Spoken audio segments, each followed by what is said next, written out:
Welcome everyone to Monday Night Conscious Community Class. It is July 6, 2020, and I am Matthew Browntein. In case you don't know, our topic is healing the mind, healing the body. It's a lecture that I've given for many years throughout the whole of my career in hypnotherapy.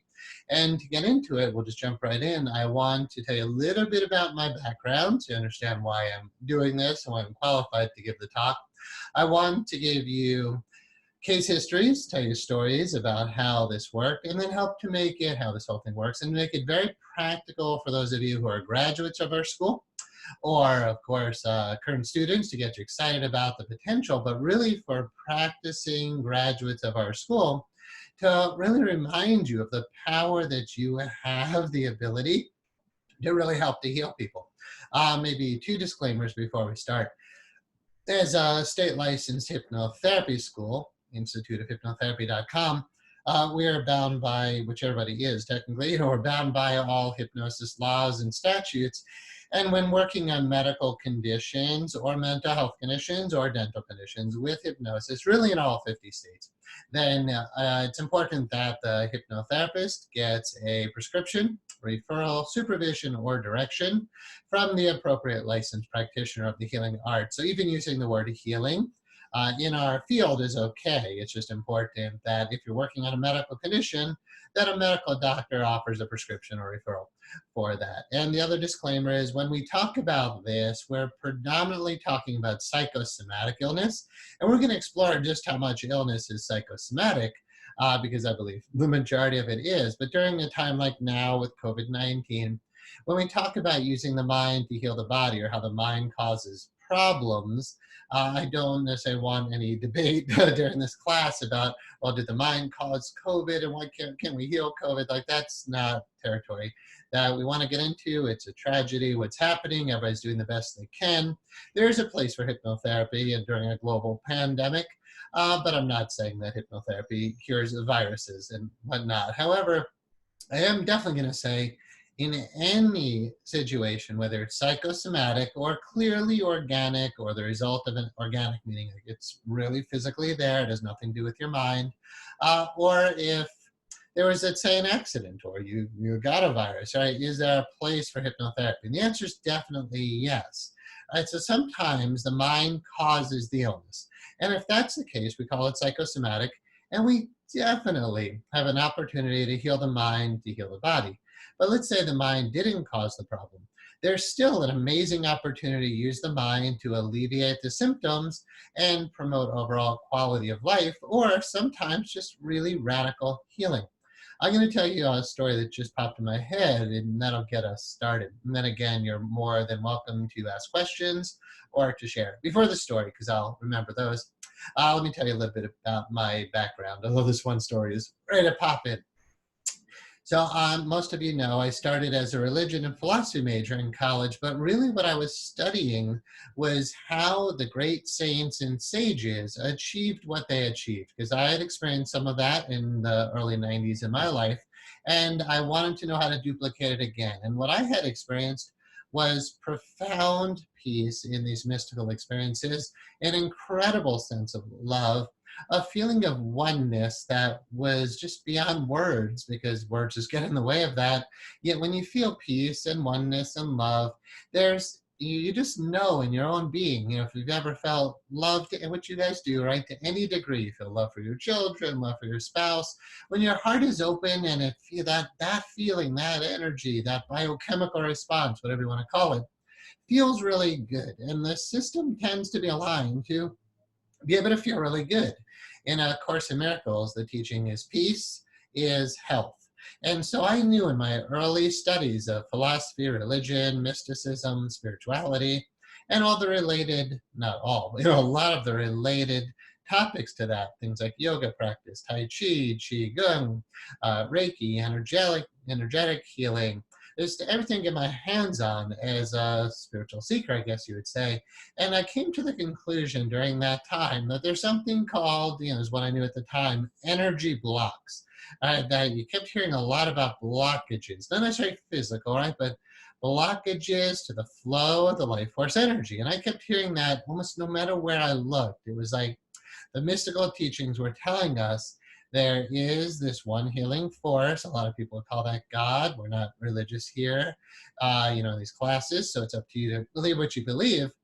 But a lot of people of faith would acknowledge there's a reality called God and that there's this healing force available to us.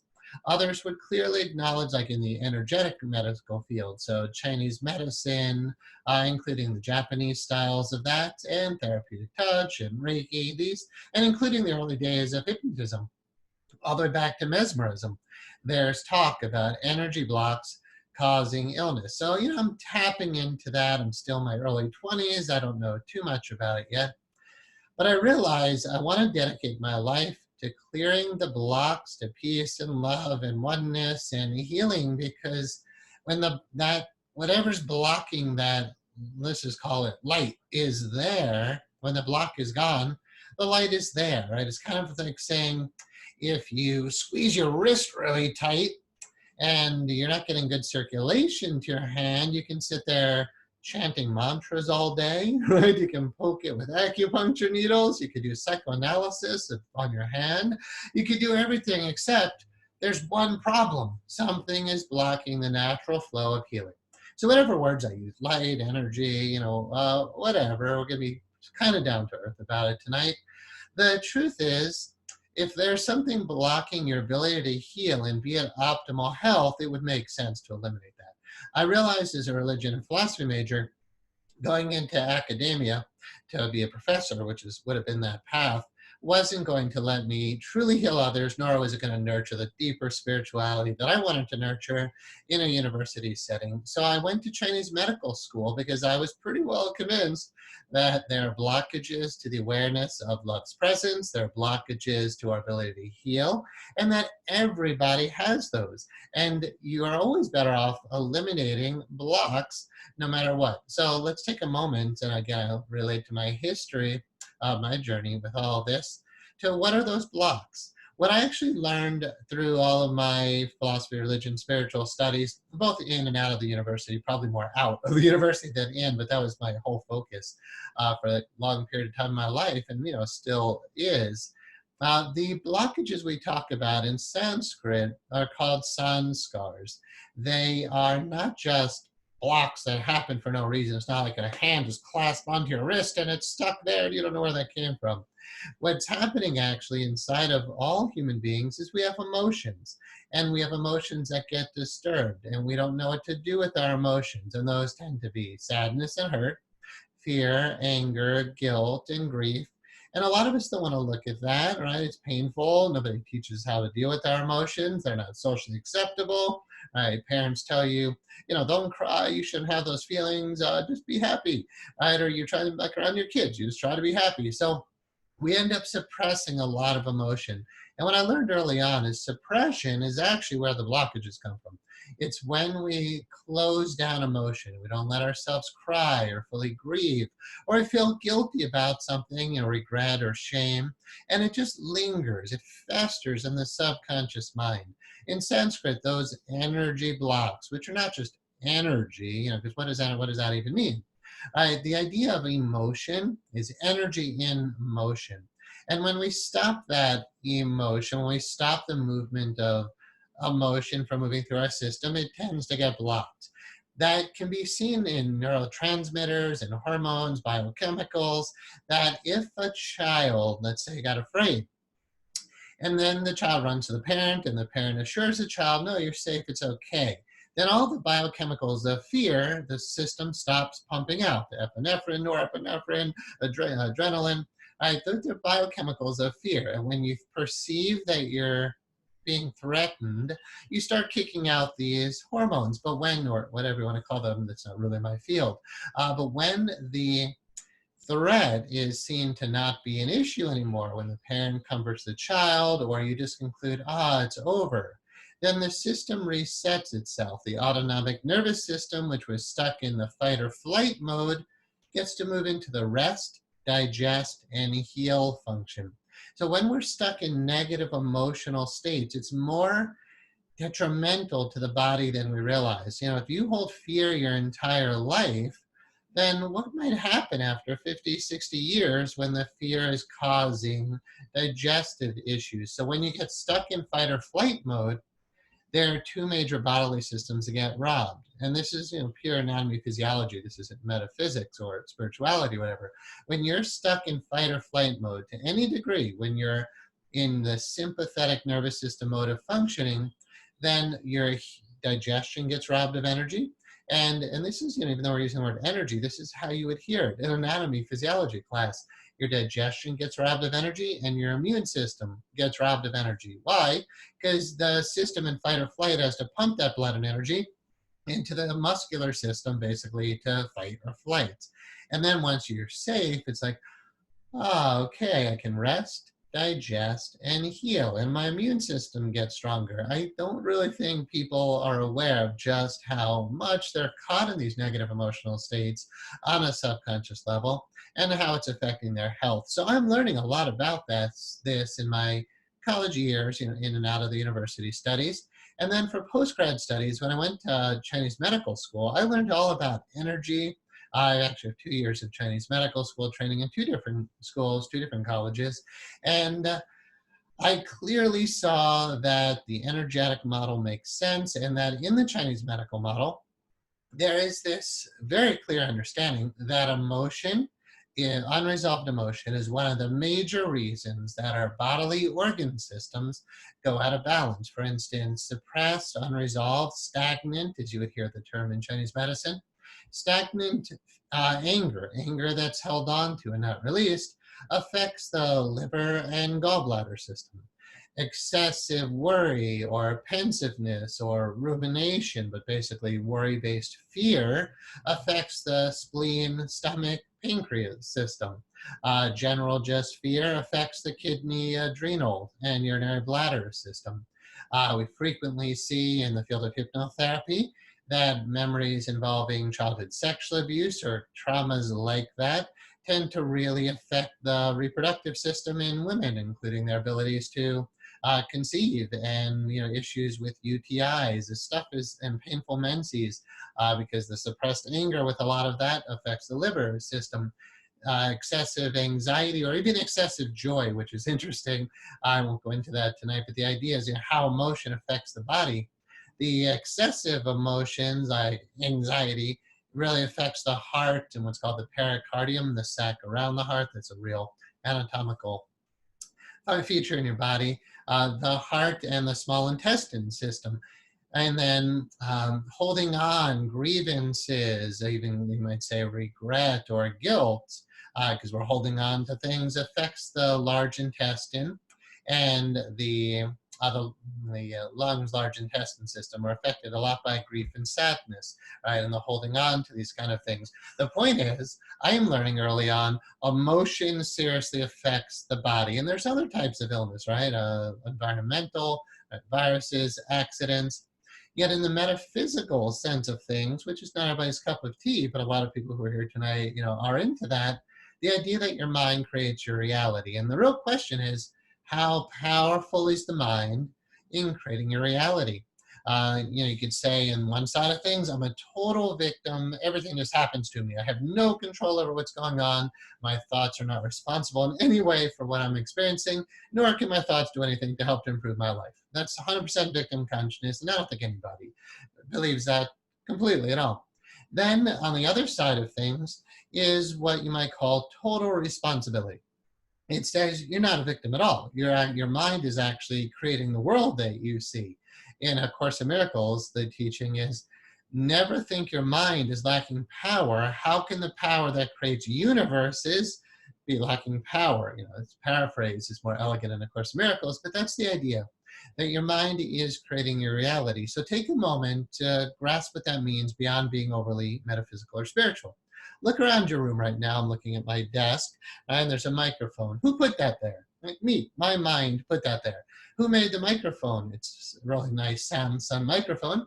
The people at Samsung, with their brilliant minds, had an idea to create this kind of microphone. And then here it is. I'm looking at a computer monitor. I made a mental choice to buy that. And Samsung, all those people made a choice to put that together. Everything you see is mind made manifest. I'm looking at a desk, right? Somebody chose to make that desk and put it here in this room. And then I bought this house and here was this desk, right? But it was all the result of mind looking at a bottle of water. And, and go on and on. I hope everyone gets the point. Look around your room. There's nothing that's in your reality that did not get there except for through mental choice, right? And then you can say, all right, well, where does that start and stop? Like, how much is my mind affecting my physiology? When I was in medical school, Chinese medical school is medical school for sure, just a different approach, I started saying to myself, at what point do Western medical doctors lose common sense, right? Why is everybody so focused on symptoms and feeling like a victim and only being able to try to fix symptoms when there's a deep understanding that's been around for thousands of years, including modern, science, especially now, when I was getting to this, not as much, but now you start studying neuroscience and start looking into psychoneurophysiology, the way the mind affects the body and the studies and how the mind can heal the body. To me, it is, I don't want to say criminal, but it is a huge disservice to humanity and to our clients and to ourselves, our family members, to not honor just how powerful your mind is. The problem, one of the problems that I learned about early on as a philosophy major was the philosophies of René Descartes. René Descartes is the one who said, cogito ergo sum, I think, therefore I am. And what he was trying to do as a philosopher, he was trying to prove the existence of God using the intellect, which doesn't work. I learned that pretty quickly in philosophy. But René Descartes basically was also highly influenced by Newtonian physics. And the idea is that the world, it's just like the whole universe, is just a machine. And it's just cause and effect. And everything you see is just matter. And that's it. And yet René Descartes couldn't deny what's called the ghost in the machine. I think, therefore I am. Even if he would say in his reasoning, even if some evil demon is causing everything of mine to be an illusion, right? My world is fake, my body is fake, everything is fake. And now there's more and more talk about everything being like the Matrix, a computer simulation. And there's like really valid quantum physicists saying, I think we could all be caught in a simulation. And those of you who know the philosopher Plato, the idea of the analogy, is that the right word? The analogy of the cave. I don't know why that word is eluding me right now. Anyway, how Plato would talk about people who are born in a cave who only can see shadows on the wall, and they never actually knew the real world outside of the cave, the allegory of the cave. The idea is you might be more caught in illusion than you think. You might feel like more of a victim than you think. So René Descartes is saying, hey, I exist, I'm in here, and you can't deny that. No matter what, there's this sense of here I am. Even if some evil demon is deceiving me, there's still a me. The real question tonight is, who is that me? How powerful is that me? How much a victim to the mechanical universe, the things that just break, is this me? So the problem with a lot of Western medicine is it's still rooted in Cartesian philosophy, Newtonian physics, the idea that matter is solid and it's real and it's just all a big machine. That is not modern science at all. It's not that, so most people don't buy into most of what René Descartes said in his philosophies anymore. And even Newtonian physics, while it still has a place, they've realized there's so much more going on. You study quantum physics, and the two theories don't reconcile with each other. The big movement of planets and the subatomic particles that are doing their things, there's different laws to understand them. And there's no unified theory yet. So we're still in a place, although we're getting closer, but we're still in a place with science, philosophy, religion, our basic understanding that we have as humans. In philosophy, there's what's called epistemology, which is the study of the theories of how can you know anything? Like, do you know anything? And what can you know for certain? And we're still in a place right now where there's a lot of uncertainty. So when I say, I don't say it much because I don't want to insult the profession, but when I say, at what point do doctors lose common sense? When you go through a rigorous medical training and everything is about the body, you start to forget about the, quote, ghost in the machine. You forget about how much the mind influences the body. But again, that's changing more and more. And more physicians, including physicians, who go through our hypnotherapy school training, they realize, of course the mind affects the body. You know, if you ask any doctor right now, how much of the illness that comes into your office is psychosomatic, you know, where the mind caused the illness, or how much of it is distress-based? I believe the answer, and I don't have the exact number in front of me, but I believe the answer is well over 50%. Right, if 50%, so let's say 1,000 people go to a doctor's office and in 1 month, 500 of those people would benefit from hypnotherapy because their mind is causing the problem. The other 500, I can almost guarantee, can benefit from hypnotherapy because the mind can help the problem. There is always a place for mind-body healing. And you know what I like to kind of convince people of is the small investment of getting hypnotherapy sessions. I'm going to tell you some stories, you know, to kind of convince people of that, and for you guys who are, you know, in our school or graduates, to be able to give these kind of talks to the public and let them know, I can help you and you're suffering, but I can help you. And you know, my heart goes out to every single person who says, oh, I don't believe in that. I'm like, what do you mean you don't believe in it? There's more than enough evidence to say the mind can heal the body. And again, I'll tell you some stories. So after 2 different acupuncture schools, I start realizing as I start studying hypnotherapy, neuro-linguistic programming, more breath work studies, forgiveness work, you know, I'm just diving really hardcore into understanding the mind. I'm realizing the mind, like all pain, is perception. And even if it's real organic pain, you're still having the nerves are affected in an area, the impulses go up to the brain. That's not pain, those are just signals, that's just information. And the brain interprets that as pain and causes that feeling, but we can shut that off.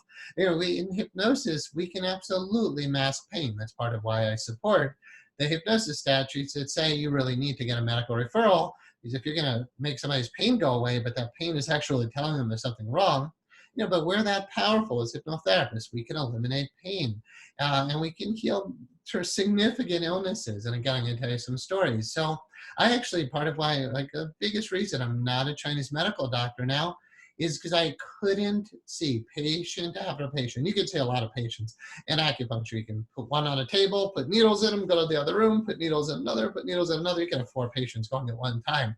But I just, and you don't have to do that. You can spend 2 hours with one person. But either way, I couldn't just put a needle in their aching shoulder when I understand that most likely their memories, beliefs, and emotions, you know, some mental stuff, psychological stuff, you can call that energy if you want to, because what is this mind stuff? Right? What is it, just in the brain? It doesn't really matter what we call it. There are memories, there are beliefs, there are emotions, and I'll talk about what all that is tonight, assuming you guys know nothing, and talk about how do your sanskars, your mental impressions, your memories, beliefs, and emotions, how does that affect your body? Now, not everybody wants to look at that stuff, but almost any perspective you come from says you need to look at that stuff, right? In the fields of mental health, of course, we need to look at that stuff if it's bothering us. Physical health, if that's affecting our physiology, we need to look at it. And those who believe in metaphysics, spirituality, religion, the idea that just because your body dies, that you don't carry on with your stuff, that doesn't hold up in theories of reincarnation, or honestly, even in basic Christianity. The idea that the choices you're making now are affecting your afterlife. So if you're all angry and guilty and you beat yourself up because you hate yourself, when your body dies, does all that guilt die? I saw the great poet Kabir. He said, don't wait for don't wait to untie your chains now, untie your knots now. Don't think that just because the body is rotten that ghosts will do it afterwards. Right? What's found now is found then. So what I'm working to do is just increase motivation that no matter what philosophy you come from, which includes just your own everyday experience, why would you want to feel crummy inside? If there's hurt and sadness, fear, anger, guilt, shame, regret, heal it. And then if that can heal your physical body, because you heal that kind of stuff, awesome. And if the hypnotherapist discerns in an intake, wow, this is, and if you're working in coordination with your medical doctor, whatever, that, wow, okay, this is just a pure organic issue. It's completely physical, that you're totally healed. You have no mental, emotional issues. Yeah, right. Then, okay, we can treat it just as physical. We can still reduce symptoms. We can still reduce pain. We can use the mind to heal the body. That's not even debatable. But in a very holistic model, we are going to explore what's going on in your subconscious. and how can we resolve that? So because I became so convinced of the power of the mind to heal the body, I let go of everything else I had studied. I dedicated my whole life to, I would say, meditation, training and teachings, and hypnotherapy. But hypnotherapy made for a much better career than meditation, so that's really why I followed that, and it's been really good to me over the years. So let me tell you a few stories of what I've seen with this, and again, I'll say these lectures, this talk basically called "Healing the Mind, Healing the Body."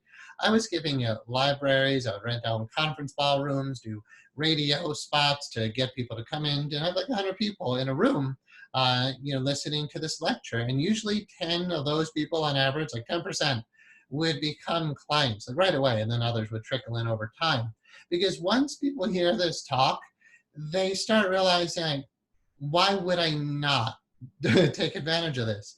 So there's two stories. Let me tell both of those now that are popping in my mind. The one that started coming in is one of the most amazing miracles that I had seen with this work, only in the sense of how fast the change occurred. Not that I can really quantify which miracle was better than another, but this was a profound experience.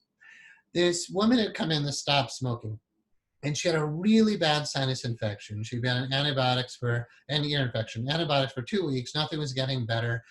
She was feeling really bad. And, it's just like a really bad cold. And I said, just with total confidence, except for that burp, no hesitation. I said, would you like to heal that today? Because she wanted to stop smoking, but she couldn't go into hypnosis because she was so uncomfortable. She was ready to abandon the session. I said, would you like to heal that today? And she's like, my cold? I'm like, yeah, like right now, you want to heal it? Yeah, like sure. She had enough willingness to be open to me doing what I do. And I went through, I can't explain everything I did right now, of course, but I teach this stuff in the school. In your hypnotherapy training with me, you will learn to do exactly what I just did right here, even though I can't tell you all the underlying reasons why this works and the techniques we use. But basically what we did uncover was that she was filled with guilt. That was the predominant emotion manifesting itself and affecting her physiology. And by the way, next week's talk, the Monday night class, will be forgiveness, the whole topic of forgiveness, like 2 hours just on forgiveness training in relationship to the field of hypnotherapy. And forgiveness really is at the root of all of this healing work. So she was feeling really guilty and went through some procedures simply to alleviate the guilt and then tell her mind, now that the guilt is gone, now you can stop beating yourself up, you can let go of this illness. You get nothing out of sickness. You don't need to punish yourself. And this is a really good quote for anybody tonight that comes from A Course in Miracles. I get nothing out of illness. Just start affirming it all the time. You get nothing out of illness. Now, I know it uses the word illness, so it doesn't sound like a positive suggestion, but you just want to infuse your subconscious mind with the idea of there's no benefit to illness. It doesn't help me in any way. That would seem pretty obvious to those who are sane, but in A Course in Miracles it says those who are sick are not sane. Their mind is attacking themselves, and to attack yourself is not sanity. And sickness is a great way to attack oneself. And to struggle against sickness is a whole nother form of attack, because while you have symptoms and you're trying to not have your symptoms, you're secretly you're unconsciously suppressing in some way. Just like, oh, I don't want to feel my guilt, so I'll push it away. I don't want to feel that pain, so I'll push it away. I'll just medicate it or whatnot. When you take Tylenol to get rid of your headache, I'm not against alleviating discomfort, but what did you do to alleviate your discomfort? And then the next night you take more Tylenol, next night you take more Tylenol, next thing you know you're addicted to major pain medications. If you don't hear the whispers, you have to hear the shouts. Right? The little stomach ache that's telling you, yeah, you got something in there bothering you. If you only treat it as a stomach ache, but you don't know how to listen to what your subconscious mind, your emotional mind is telling you, then I'll tell you this other story that really relates to this, and I'll finish the story I'm on, of course. If you don't heal the underlying issue, then it's like trying to hold the rubber beach ball underwater. It's going to come out one way or another. You can't truly suppress. And the body sheds the tears, the eyes refuse to feel. Your body sheds the tears, your eyes refuse to feel, which means any unresolved emotion will manifest in your body. This is basic brain science now, and this is pure metaphysics, that all thought inevitably externalizes itself. So this client's sitting in my office feeling really guilty for whatever reason. And then I go ahead and I use techniques that are very simple and effective and easy to resolve the guilt. we measure it with each cycle of these techniques we do. I say, okay, from 1 to 10, where is it now? 10 being the worst, 1 being totally clear. And she starts at like a 8 or 9. 10 would be like needing to be hospitalized. So it's really bad. But I managed to keep her in the office just a little bit because I knew I could resolve this. At least in that moment, it felt like that was going to happen. And after the first cycle, I think it only took like 1 or 2 cycles of doing this work, she dropped down to about a 2. And that was her subjective experience. She's like, wow, it's like I feel so much better. And I'm like, all right, well, let's figure out why it's not at a 1. She goes, I think I just need to blow my nose. And I give her a bunch of tissue. She, I won't demonstrate, but she blows her nose really intense. All of this green, which is like, bacteria-filled mucus comes out, and that was it. She was totally comfortable. She was perfectly relaxed. She went into hypnosis. I did the hypnotic programming to stop smoking, which obviously helped her health as well. And that was the mind, right? Her mind is what caused her to stop smoking in 1 session, saved her $1,000 a year, stopped her from ending up with cancer, emphysema, or COPD, or diabetes, like the horrible things that could happen to her because of her mind. That stopped in 1 session with no withdrawal symptoms. I see that all the time. I just helped somebody stop Nicorette gum in the past month or so. In 2 sessions, this person is no longer smoking, vaping, or chewing Nicorette gum. And we just saved him from a lot of suffering because of his mind. And there wasn't a single withdrawal symptom, even though he was convinced there would be based on his understanding of physiology, which was obviously wrong. Your mind is extremely powerful. So this client comes back for her next session, because we did more than 1 session to be thorough. So I had a nice follow-up. She said, Matthew, we absolutely healed the cold in that session. It was gone at that moment. And she referred all of her friends to have like 5 new clients because of that. One of the other stories I would like to share with you is one of our graduates in our Orlando location had sent his mother to work with me because she had Crohn's disease. Crohn's is similar in sense to ulcerative colitis. We have ulcers in the intestines, blood in the stools, a lot of pain, obviously digestive issues. It's a miserable type of condition. So I felt, and I've worked with ulcerative colitis a bunch before. Crohn's is pretty much the same, not necessarily the same physiologically, but it's going to be the same on the mental emotional level. Just you can start to eventually understand why certain beliefs and emotions manifest certain problems in the body. And we cover that pretty well in our school. I only say pretty well in the sense that it's not that every emotion automatically manifests in a certain area, but there tend to be a lot of commonalities, I guess you could say, and it's just important not to pigeonhole a client. You say, if you have Crohn's disease, you must have these beliefs and emotions. We do very thorough intakes. We listen very carefully. We find out what's going on in the client's subconscious mind. And then we resolve what's in the subconscious, usually pretty fast. And then the body almost always, not always, but almost always follows the mental emotional changes. In A Course in Miracles, it says, the effects of the miracles are mental. I could define the miracle more tonight if that seems relevant, but basically, miracles are mental, and when miracles occur in the mind, the body may, or the effects of the miracle may be observed, but not always. Sometimes we perform major miracles in the mind and restore the person back to peace and happiness and inner well-being, but their body's too far gone, right? If you had a leg amputated because of a mental, let's say, psychosomatic illness somehow caused a problem in your leg, and that had to be amputated. We can heal the mental emotional part of what caused that, but we can't grow your leg back, right? So you might not always observe the effect of the miracle, but it's still always worth doing because then the client gets to be happy and at peace again. And that's obviously worth it for every reason you could think of. So this student sent in his mother, the mother voluntarily came in. We did a phone intake, of course. She was willing to do it. We got a prescription from her physician. And we did, it was only 5 sessions. She paid for a 10-hour package in advance. And we just started doing everything that I teach in the hypnotherapy school. Thorough intake, uncovering the symptoms, the emotions, the beliefs, and then eventually uncovering the memories that cause the symptoms, emotions, and beliefs. By healing it from the root cause and applying very solid forgiveness formulas, which is usually what it really comes down to, whatever emotions, I don't remember her exact emotions, but I can tell you it's been documented through her physician, through her family, through her son who's talked to me, on and off for years now. We completely healed Crohn's disease in less than 10 hours. I worked with a gentleman with ulcerative colitis, similar thing, blood in the stools, painful, pain in all that area, and loose stools. Again, like really rough thing to deal with.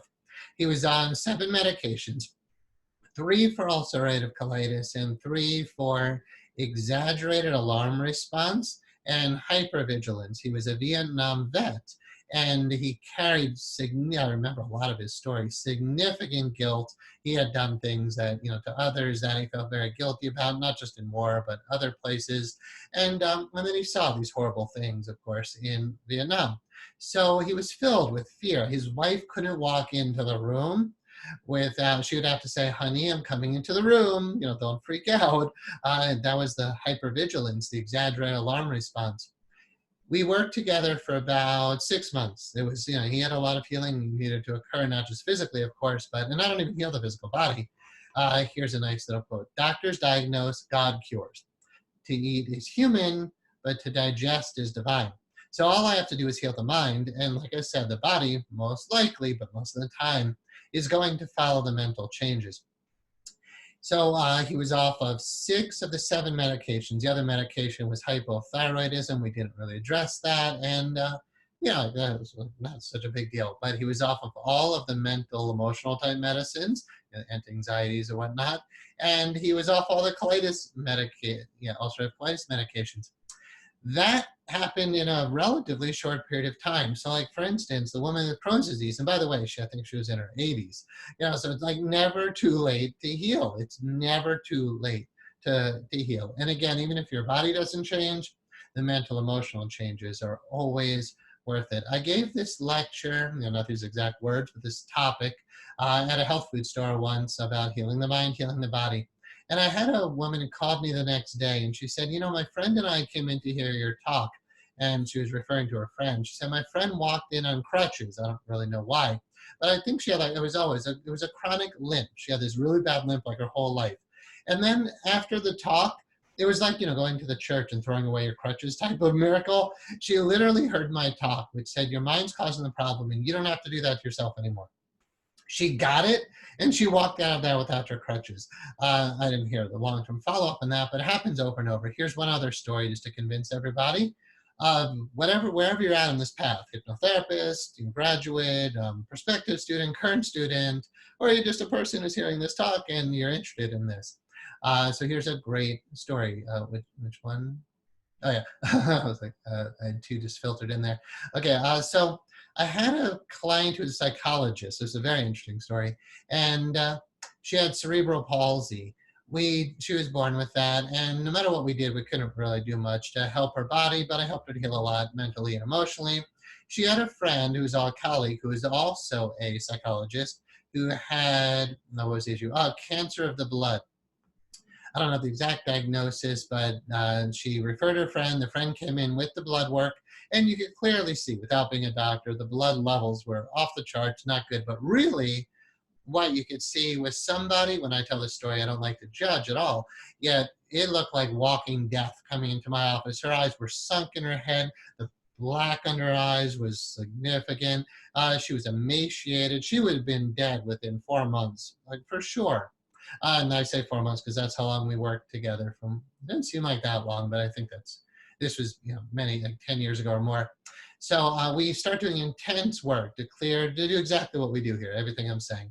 Don't focus on the body, just heal the mind, heal the negative beliefs and the memories, the negative emotions, be sure she loves and forgives herself, bring her back to a state of peace. During that time, we have the medical referral, working in coordination with her physicians, and she's coming back with her blood work. Not every time, but like once a month, she'd come back in with her blood work. Every single session, the blood work showed she was getting better and better. By the 4th month, she was completely free of cancer. And I saw her and her friend, the one who referred her, before I tell you the end result, while I was working with both of them, I said to the referring psychologist, I said, why do you refer to me? I'm a hypnotherapist. You're a psychotherapist, right? You have more training in mental health than I do. Why? You're a psychologist. Why are you referring to me as a hypnotherapist? And she said, Matthew, I don't have the training you have. I don't know what you know. I'm trained in a lot of theory. I know how to listen. I'm paraphrasing now, but those were her words. The rest I'm going to say is kind of paraphrase. She knows how to listen and to reflect back what people say, sometimes to give advice, ask a lot of questions, but she has no idea the techniques. I can tell you honestly, I went to get who was it? It was a client of mine, but we decided to do an exchange. I think she was a social worker or a licensed mental health counselor. So we're working on, the issue I was working at the time. And she couldn't do anything. There was like nothing happening. And after a little while, I said, I don't mean any disrespect, but if you came to me with this issue, I would do this, this, this, this, this, this. And she said, well, I'm not trained in that. And I'm like, well, what are you going to do to help me? She goes, well, I just listen and we try to figure things out together. I'm like, wow. And then I'm like, all right, we let it go. We do another 5 minutes of, we might call talk therapy. And I mean to be, totally respectful to every profession. But after like 5 more minutes, I said, if I brought this issue to you, if you were me, if you came to me with this issue, I would do this, this, this, this. She goes, Matthew, it hurt the first time when you said it. And I didn't mean to hurt her, but I was just like, well, you have all this training. Why can't you help me? I wasn't like that desperate, but that's kind of my point. So the psychologist who referred the woman with cancer, her friend was a psychologist, said, Matthew, I'm not trained in the stuff you're trained in. I don't have that understanding. And then I see them 2 years later at a Vietnamese restaurant, and I walk in and I do tons of advertising, so back in the day of hypnotherapy, people just kind of knew me all around town anyways. They're like, you're that hypnosis guy, so stage performance shows and on the radio and your big lectures. So I walk in, because I remember walking in the restaurant a lot, and I'm like, you're that hypnosis guy. But I saw them, and they looked right at me, and they lit up, and they come up, they give me big hugs, and they're basically, telling me, Matthew, you saved her life. So I have done that more times than I could tell you. There's only so much time for case histories, motivational stories. Yet I could go on and on about mind-body miracles that happen all the time. So let's go there. So that, that's true. That happens. And again, even if you say, oh, but it's not psychosomatic, you can still use the mind to eliminate almost any symptoms, like alleviate symptoms using hypnosis, the power of your mind. And some people are scared of this whole hypnosis word, right? So when we talk to our clients or we're giving a public lecture, you want to help people understand it's not scary. Hypnosis is not mind control. It's just helping you to tap into your own inner resources, your own inner powers, your own inner abilities, and really to take responsibility for your thinking. I like the idea that hypnosis is just about activating your mind power. And like, who wouldn't want to do that once they realize the benefit of that? It's not, so here's a Course in Miracles idea. It's not that you don't believe that your mind is powerful. Course in Miracles says you believe your mind is powerful. You can't deny that your mind is extremely powerful. Look at any destructive anything, world leader, won't mention names right now, but think about it for a moment. We have somebody who's supposed to be running this country who says, well, I don't want to mention Trump, so I won't use that word, but he says one thing, one lie, and you know how many people are affected by that? One mind can cause so much harm. So sorry to bring up any political thing, but look at, let's take Hitler, for example. One person with one thought caused 6 million people to have to die, right? Like one thought. Don't ever say your mind isn't that powerful, right? Is world leaders, for better or worse, more powerful than you? No, you're just not choosing to do that kind of thing.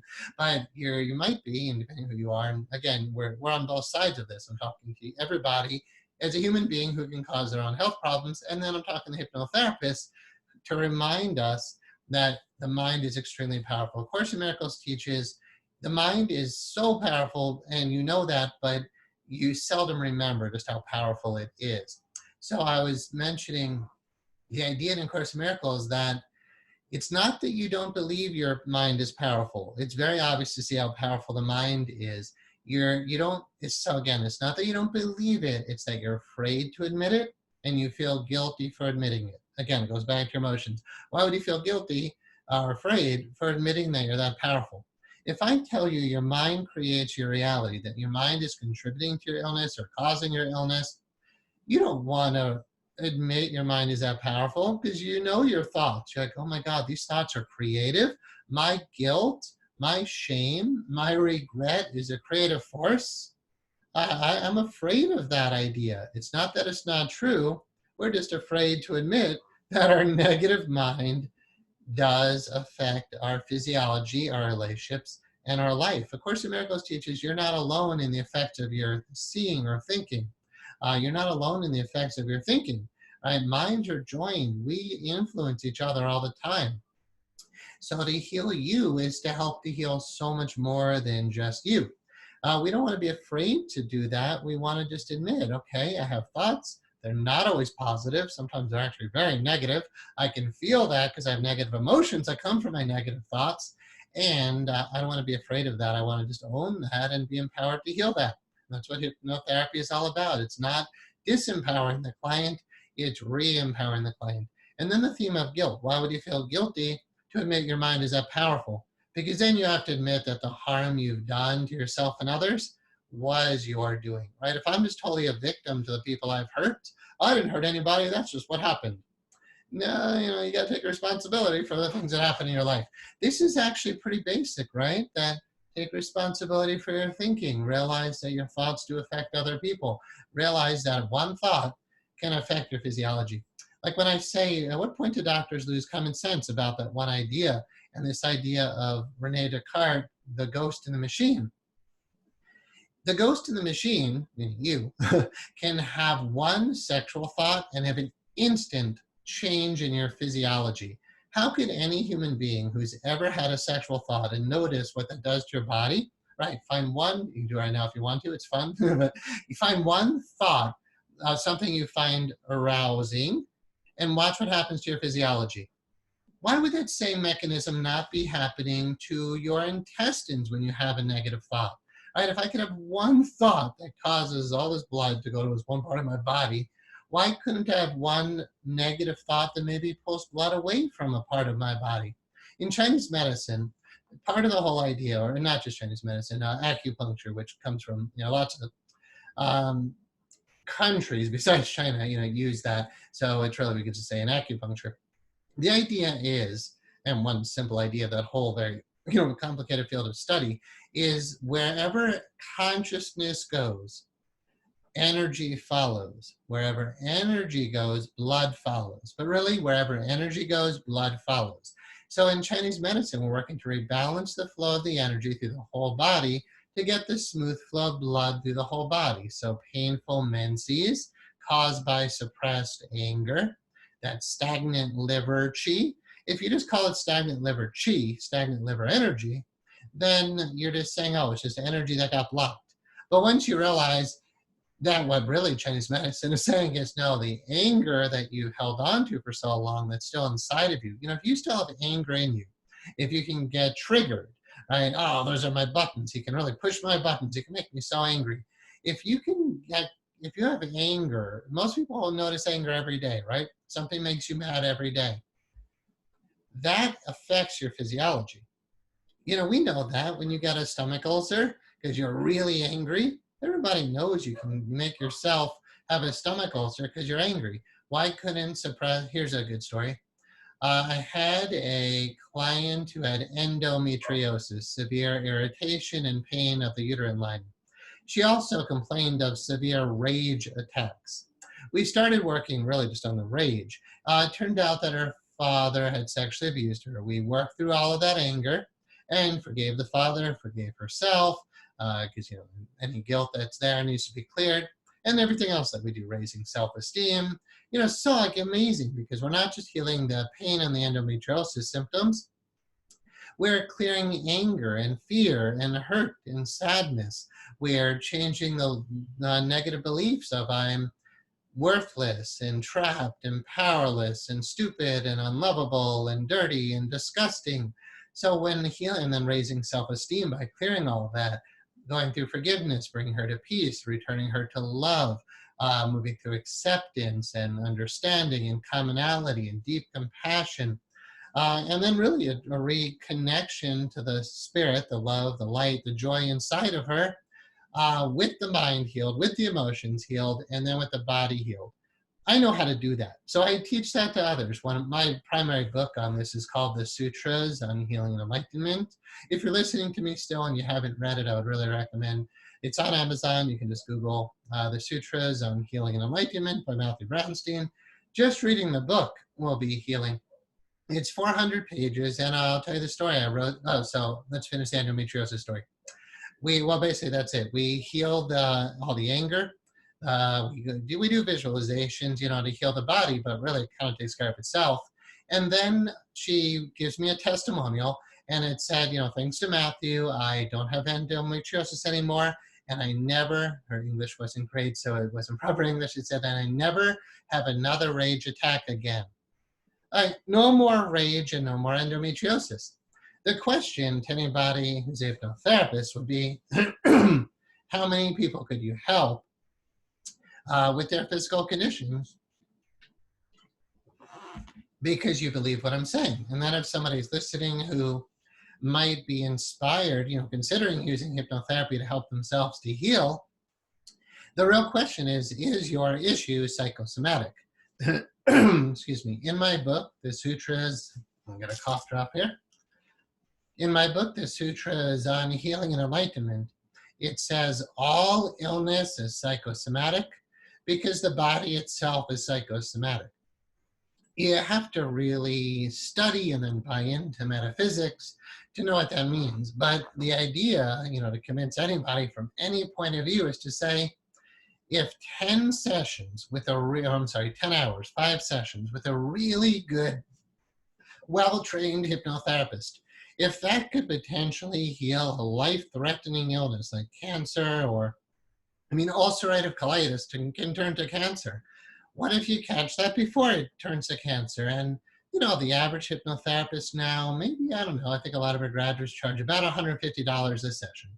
All right, so if you did 5 sessions, $750, if I did my math right real quick in my head there, $750 to potentially not have to end up with cancer. Or, I've helped people with multiple sclerosis, Crohn's disease, ulcerative colitis, endometriosis, cancer, trigeminal neuralgia, peripheral neuropathy, Parkinson's, allergies, asthma. I can go on and on. It's just like I've been doing this now for over 22 years. That list is huge.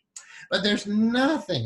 If you come into my office, I'm not trying to sell people in sessions here. I don't see many clients these days. I'm not opposed to that, by the way. If you're kind of feeling like, if you're hearing this talk, and like, oh my God, Matthew could really help me, reach out to me. If you don't know how to find me, just reach out to the school, instituteofhypnotherapy.com, or we'll refer you to one of our high-level graduates, some of our senior staff or instructors, supervisors. Those people are amazing to be able to help to heal. And, so a lot of our graduates now are pushing like 10 years of experience. So they're just as qualified as I was back in the day when I was doing these lectures and seeing a full-time client load. All right, so that's the endometriosis story. There was another one that was popping into my head I'd like to share with you. That'll probably come back to me, but let's go into like how does this stuff work and why. The idea that we work within our school is that past events become memories in the subconscious mind. So everybody has memories, right? It's kind of hard to deny. You have memories. Not all of them are pleasant, right? In the negative memories, specifically the negative ones, we have a younger part of ourself, right? Just like all memories imply, the self in that memory is younger than you are now. And a lot of those memories, like for instance, low self-esteem, your self-esteem is pretty well solidified by the ages of 3 or 4 years old. So some of these memories can be very deeply buried, not even repressed to where you can't access them. They're just very young and you don't even realize, and you were very young. You can access a lot of these memories in hypnosis, especially when they're still emotional charge and they're unresolved. Like you don't remember 99.99% of your childhood. And that's okay, no real loss. It'd be kind of cool if you could, but it's too much data anyway to store. So you keep the stuff that's really important or significant, but really the big mental impressions, the big memories, the events that were painful, those we're calling, all memories are sanskars, but in Sanskrit, that's a sanskar. It's a mental impression. It's an imprint on your psyche that affects who you think you are. Again, everyone has this. There's kind of no getting out of this idea that you have memories and they have affected your sense of who you are and your sense of self-esteem. The self-esteem is rooted in what we call belief systems, belief about yourself. Not religious beliefs, although those can be very destructive. We can talk about that, the way nuns have influenced people in Catholic school and convinced you that you're a sinner and you're going to hell. That stuff is really scary for a child. And I would say there's three major places people go to during hypnotic regressions. One is the dining room table, because that's after you came home from school and mom and dad were there and dad is drunk or whatever. But the dining room table is traumatic for kids. You see that a lot, or just, the living room. But, the house, for God's sakes, like the place that should be most safe, your own home as a child can be like one of the most tragic places, traumatic places. The other is childhood sexual abuse. It's far more common than people realize, and is very, very, very destructive, and it does cause health problems. In fact, real quick, and then let me say the other one, I'll tell you this. And the other one is nuns, right? So the dining room table, sexual abuse, and nuns. And I'm joking a bit, but there's truth to that. All right, there's too many thoughts to even remember everyone that pops in my head that I want to share with you. So let's just go back. Oh, I want to tell you a little bit about the history of hypnosis and the term hysteria. When Sigmund Freud was founding psychoanalytic theory, he was using hypnosis. He was regressing his patients to the cause of their problems. And this was in the early days of hypnosis, so they didn't really know what they were doing. And Freud didn't really know what he was doing compared to, if I saw Freud doing what he was doing back then compared to what we do now, he would not graduate my school, right? So he was doing the best he could with the techniques he had and the personality of who he was as a person, which didn't make for a good hypnotherapist, honestly. A lot of us have studied him and realized, no, he never would have been a really good hypnotherapist. That's another topic, but the point is, he was regressing a lot of these women who were diagnosed with hysteria, that was the big diagnosis at the time, back to the cause of their problem. And he found out that the majority of these women had been sexually abused as children. When he brought that to his colleagues, nobody wanted to hear anything about it, because sexual abuse is so prevalent in our society. Honestly, I think a lot of the doctors who heard that didn't want to hear it because they were the ones doing it. And how could that not be the case when it's so prevalent? So they didn't want to hear about that. It's one of the reasons Freud dismissed hypnosis, and it didn't become part of modern, or not to say modern, the psychoanalytic theory of the time.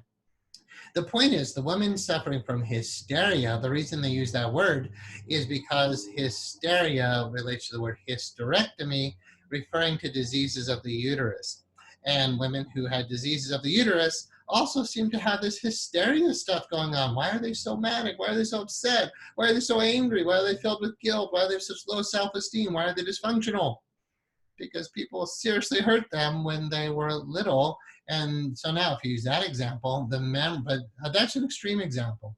What I want everybody who's listening to embody, words are powerful, to acknowledge, only embody health and healing, but to acknowledge that your past memories are filled with negative beliefs about who you are, right? So in childhood sexual abuse, we'll hear things like bad, dirty, disgusting, trapped, helpless, out of control, powerless, a thing to be used, a non-person, a non-entity, then trying to go to somebody for help, but you can't, so invisible, betrayed, abandoned. And then when the parent hears about what happened, if they did, the abuse may not have even been so bad, but mom's response is sometimes horrible. So then you get things like, I'm abandoned, I'm betrayed, I'm stupid, I'm unlovable, I'm not good enough, I'm not capable of getting the help I need, all from one major event or a series of events. So never underestimate what's going on in the subconscious. And please, I would say this to anybody who's listening, again, you say this to your clients or for those who are on the client side of this talk, never think you forgave anybody until you've done deep hypnotherapy work, using the word forgiveness, and we'll have a whole class next week on it. Using the word forgiveness does not mean you forgave anybody. Doing forgiveness work in traditional talk therapy without deep altered state work doesn't mean you really forgave, because these memories are deep. And so let's go back to memories and beliefs. the memories that you still have in your subconscious, because again, you don't have most of your memories there anymore. Events happened and you'll never know they even happened to you again, right? You know about a lot of your childhood because you have pictures of it and videotape. If not, like, if you're really honest with yourself, you don't remember the vast majority of your childhood. The stuff you do remember, because your brain kind of said, oh, that's important. We better use the limited data we have, the limited space we have to store that data.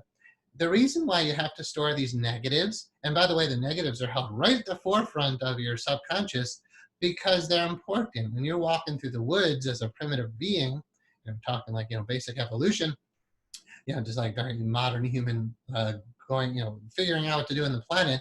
When you're walking through the woods and there's a big tiger that jumps out and attacks you, but you survive, and you also happen to see a pretty flower, right? Which one has to be remembered is like, this is like, why do we have memory? One of the reasons on that level is it's a really good thing for survival. Because if you realize, ooh, when I put my hand in the fire, it hurts and it burned my skin, so don't do that again, right? So negative memories are really valued by the subconscious mind. And the subconscious is just not only this, but it is the storehouse of your memories. And the negative memories are important to that part of your being because they help you to survive. So all the negative is kept right in the forefront. The beautiful thing is when you clear all those negatives, there's actually a lot of good positive stuff in there too.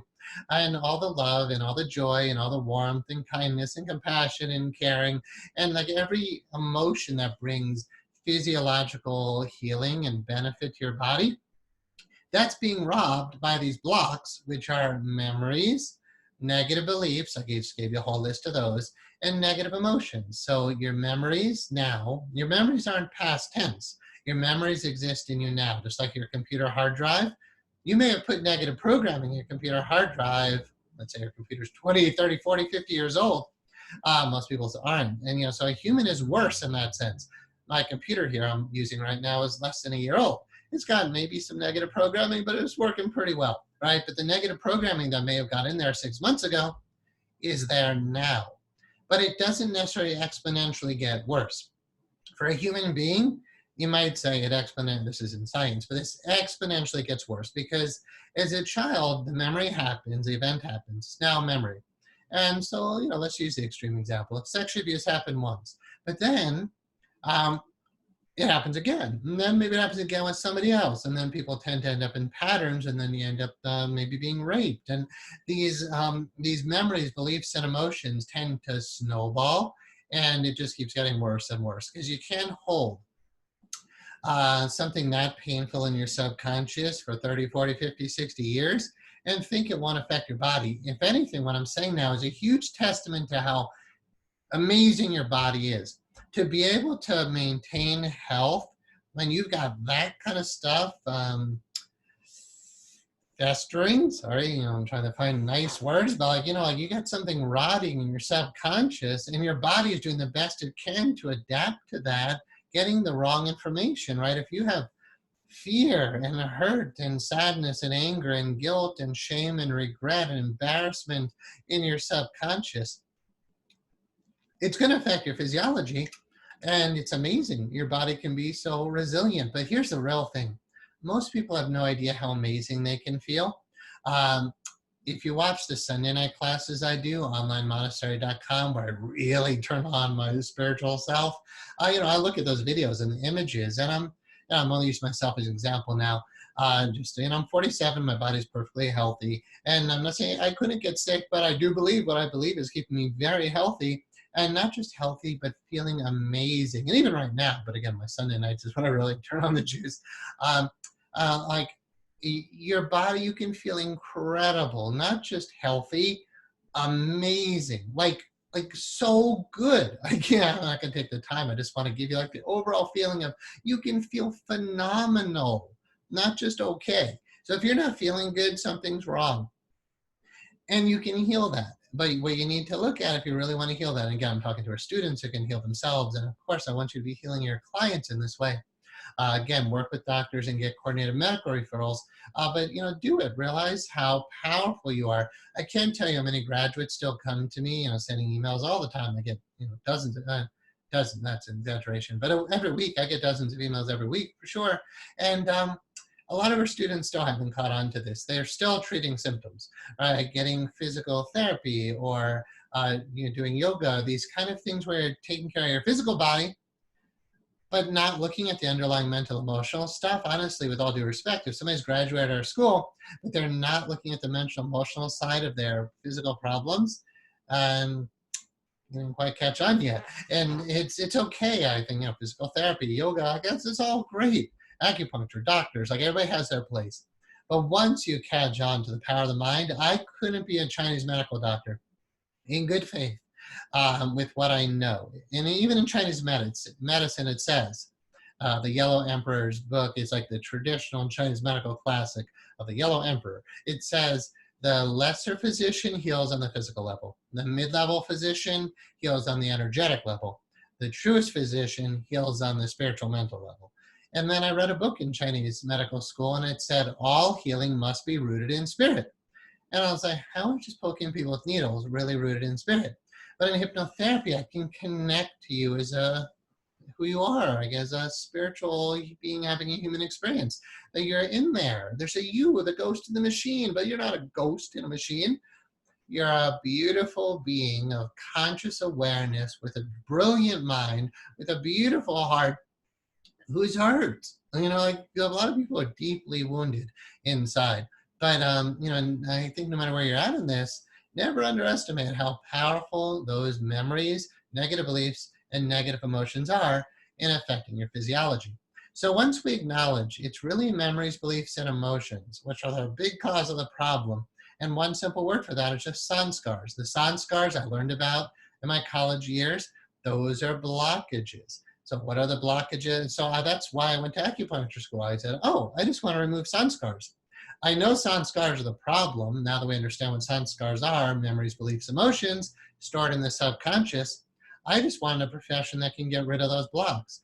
And I'm a Course in Miracles teacher and student, and A Course in Miracles begins saying, we can only help you to remove the blocks to the awareness of love's presence. We don't have to invent love or create love. Love is everywhere.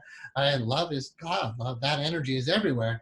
Now, why are we not tapped into this universal healing consciousness, this power that's clearly there? Miracles happen. That's not debatable. Miracles happen. But why do they happen? I dedicate my life to studying that. Let me take a moment to talk to you about some of the things I did study that are very influential in our discussion. Scripture for one, I'm not being religious on you here, but let's talk about this from a neuro-linguistic programming perspective. NLP teaches, if someone else can do something, so can you. And so this person named Jesus, said, you will do greater things than me. Maybe that's true, I said. And I would like to do greater things than him. Wouldn't that be cool, to heal the sick? I don't mean to raise the dead from, coffins, but we got modern medicine. I realized the other night as I was giving a talk, I said, the Course in Miracles teaches miracles enable you to heal the sick and raise the dead. And I used to just say, yeah, well, who's nobody's raising the dead? Of course we're raising the dead. Doctors are doing it all the time. 20 million Americans have reported near-death experiences. They were clinically dead, and doctors brought them back to life. And how did they get to be so good at doing that? Their minds. It's not their bodies that learned how to perform miracles. They used their minds to learn to heal people that way, to bring back the dead. We do heal the sick and bring back the dead now. So in Scripture, in the New Testament, in the Gospels primarily, they're talking about the miracles that Jesus performed. Maybe there's truth to some of that. I'm a religious scholar. I get, the problems of the history of that. But there's always some truth in everything. And, I was really interested in how did he do it? And, over the years, again, I've studied that stuff a lot. But in the earlier years, I definitely, from a place of, let's just say spirituality, or just like taking that book for face value, which again, I've done very critical studies of it. But, if he's healing the sick, how is he doing it? And so from NLP, we're saying not what is he doing physically, what is he doing internally? What is he doing in his mind that helps him to heal others? I'm not the only one who was interested in that, of course. And it goes back to a man named Phineas Parkhurst Quinby. Quinby lived in the 1800s, around there, in the New England states. And he's considered the founder of the New Thought movement. Quimby basically was a deeply religious man, and he was interested in performing miracles. What he would do is he was trained as a mesmerist, early hypnotist, and he sat with his patients, or clients, I think they would use the word patient then, and he just sat like kind of knee to knee, face to face, looking right at each other. The client would explain what their issue is, so we use the word client in our field, and he would say, the problem is an error of thinking, and the truth is what will set you free. And he would listen very carefully. And a lot of what was causing people to have their psychosomatic illness at the time was actually faulty religious thinking. Things like, I'm a sinner, I'm bad, I should be afraid of God, I'm going to go to hell. If you believe that, a lot of modern people don't really believe that. But if you really believe that, oh my God, could you imagine if you literally thought when you die you're going to be tortured for eternity? And now, God is punishing you. That is, don't ever underestimate what that can do to the psyche. So Quimby would just explain, no, you're not correct about religion and spirituality. That's not what God is at all. God is love. God doesn't punish you. And he would explain from a biblical perspective why the hellfire, damnation, and sin model is not actually accurate. It's not what Christ was demonstrating and teaching. When Christ would heal people, he would say, your sins are forgiven you. Forgiveness work. Christ was teaching love and forgiveness and all the miracles, I think it's safe to say all. When the person was healed, he would say, your sins are forgiven you, which means you're not a sinner. Stop it. Stop punishing yourself. Stop beating yourself up. There's a woman named, the chat pod. The new project, somebody asked, what was that website, monastery.com? It's not a new project, it's just a new website, something I've been teaching since 1996, 97. The website is onlinemonastery.com. It's a meditation system called the Anahat Meditation System. It's in my books, The Sacred Geometry of Meditation, and a book called the Anahat Meditation System. And then again, a book that carries over between that meditation stuff and this healing stuff is my book, The Sutras on Healing and Enlightenment. My whole model here is that the healer is very important in the healing process, and teaching people, my students, whatever, how to, I don't like the word the people listen to me, whoever you are, to teach you how to meditate and to be whole within yourself and how to heal others and have a career doing it. That's amazing. A healed healer who can heal others and have a career where they make over $100,000 per year. That's amazing, right? I don't know anything better. That's why I do what I do. So onlinemonastery.com, and those teachings really bring you to a state of wholeness, and they help to heal you on your own. It's deep stuff. It's advanced meditation. It's not for everybody. But for those who resonate with it, or even just do the first lesson, you'll benefit from it. So anyway, so thank you for asking. Quimby, P.P. Quimby, Phineas Parker's Quimby, has a patient who comes to him named Mary Baker Eddy. She's very sickly. She can barely function. She's bedridden all the time. Quimby does his miraculous work and explains to her from a religious perspective, basically, that there's nothing wrong with you. It's all in your mind. You're perfectly fine. I don't know the exact words he used. It's not as simple as what I just said, but only talking to her, she was completely healed. And that's very well documented in the history of Christian Science.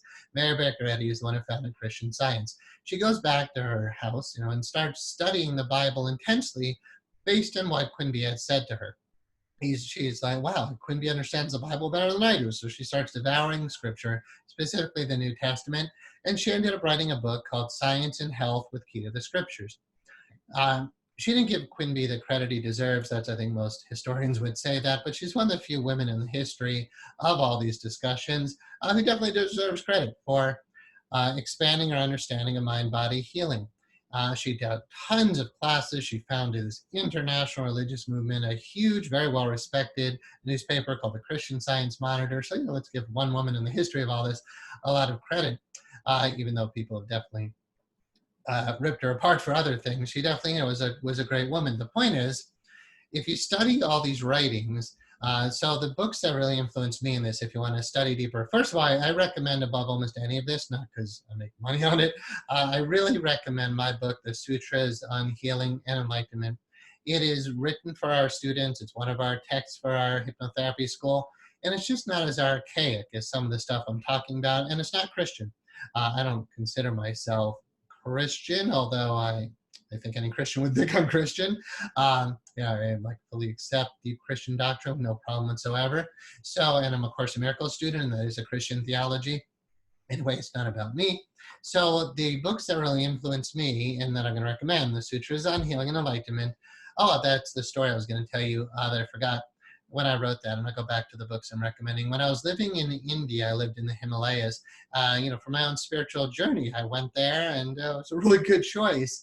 And I was, I don't know, about 33 at the time. And I knew a lot of the stuff I'm teaching you now. I did all that, probably 10 years of life dedication to healing and enlightenment. And when I was there was a woman I had met. We were all having lunch together, and she said, well, actually, it was pretty obvious. She had really, really bad rheumatoid arthritis.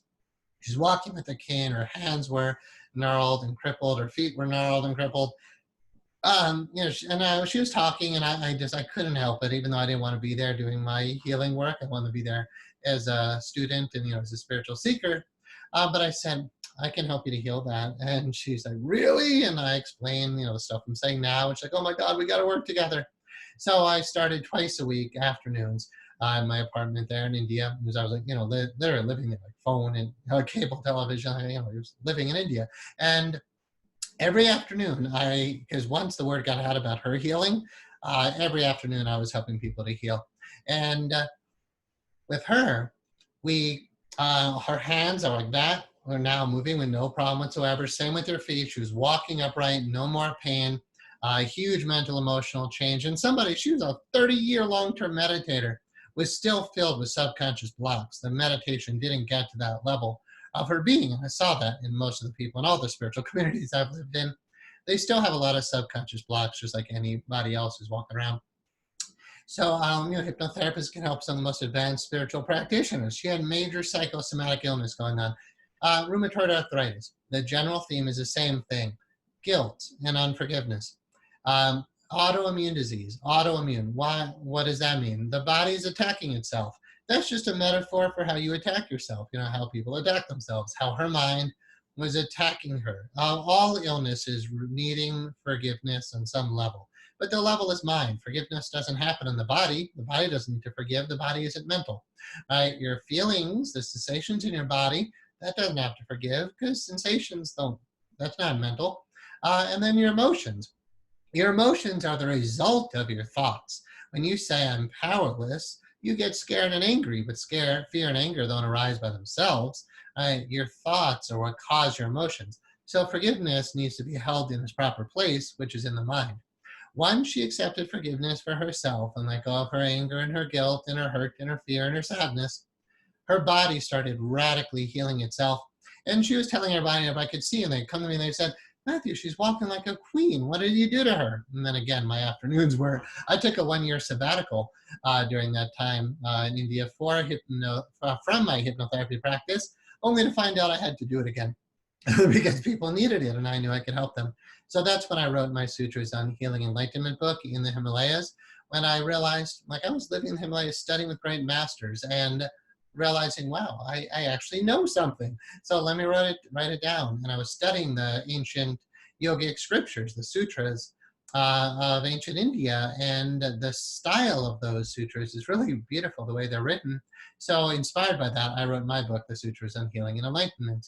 And again, I'm highly recommending, if you're interested in this topic, that you read that book. The other books that have influenced me in this field. So I studied all the writings of Phineas Parker's Quimby, but he didn't write any of his own books. His sons compiled a lot of those notes and thoughts, and it's good stuff. It really, and I put that into our clinical hypnotherapy training in the healing section, so that we could all kind of see, well, what was Quimby saying? What was he doing? What did he believe? And the real essence is truth eliminates the errors in the mind, and it's the errors in the mind that cause illness. So truth is the cure. Mary Baker Eddy, her book, Science and Health with Key to the Scriptures. Her writings are very 1800s biblical Christian. I think most people won't resonate with it. So what I did when I was studying that intensely, I'll lock myself away in a room for days or weeks or even months, literally, I'm not exaggerating, when I'm interested in achieving a goal about understanding healing or enlightenment or whatnot, or moving through a stage of my own stuff that I need to, back in the days I was moving through my own blocks, I would spend many days in meditation. If I felt a block, I would just deal with it and clear it. And honestly, I don't find any more blocks. You can get clear of all of your stuff. I'm not the only one, who's experienced that, where you're not sad and scared and angry and hurt and feeling guilty and having health problems anymore. It doesn't have to be that way. So I studied Science and Health with Key to the Scriptures intensely. And what she wrote in there is 100 pages called Recapitulation, where after the first edition, when people read the book and were healed, she wrote about the case histories, or she published the case histories of the people who told their stories who were healed. And most of them were healed just by reading the book, because it's just mental. All you have to do is get the idea in your head. You don't have to be sick. And they got it, and they healed. So I studied the book, and there's a lot of extra words in there, which there probably are here in this talk. So, if I could try to distill what is the essence of what's being said after a 2-hour talk, which this usually turns out to be, what's the underlying message, which I'll work to start to summarize. But what I did for Mary Baker Eddy in how many pages? Like 600 pages of her book or something, I forget. But I distilled it down to 16 pages. And then I said, all right, I'm going to master what she's doing here. And what is she actually doing? What's happening psychologically, not religious, just what's happening in the mind that makes the shift. You don't have to necessarily believe in an external agent called God to understand if you heal the mind, the body will heal. Mary Baker Eddy referred to what's called mortal mind and divine mind. Mortal mind, meaning your mind, is the mind that causes the problems. Divine mind is the mind that heals the problem. In A Course in Miracles, that would just be the difference between spirit and ego. Your ego causes all the problems. Spirit will heal anything that the ego made.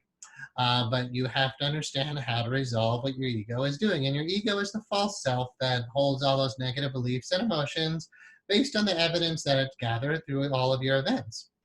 So anyway, in Mary Baker Eddy's work, I distilled that down to about 4 pages. That's it, 600 pages of her work, which was a lot of comparative studies with the Bible, because that's a very big book. I was able to get that down to 4 pages where I was like, okay, there's no repetition in these 4 pages. Those 4 pages are in our clinical hypnotherapy training manual in our school, and our students learn about Quinby, Mary Baker Eddy, A Course in Miracles. That's obviously another major book. It's really the book that I'd recommend, but it's not for everybody, but for those who it is, you'd be very glad you got introduced to A Course in Miracles.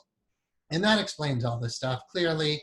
But again, it's a Christian theology on the surface. But it's not all hellfire damnation. It's all about love and forgiveness and correcting the errors in the mind. It doesn't teach sin and hell and all that stuff.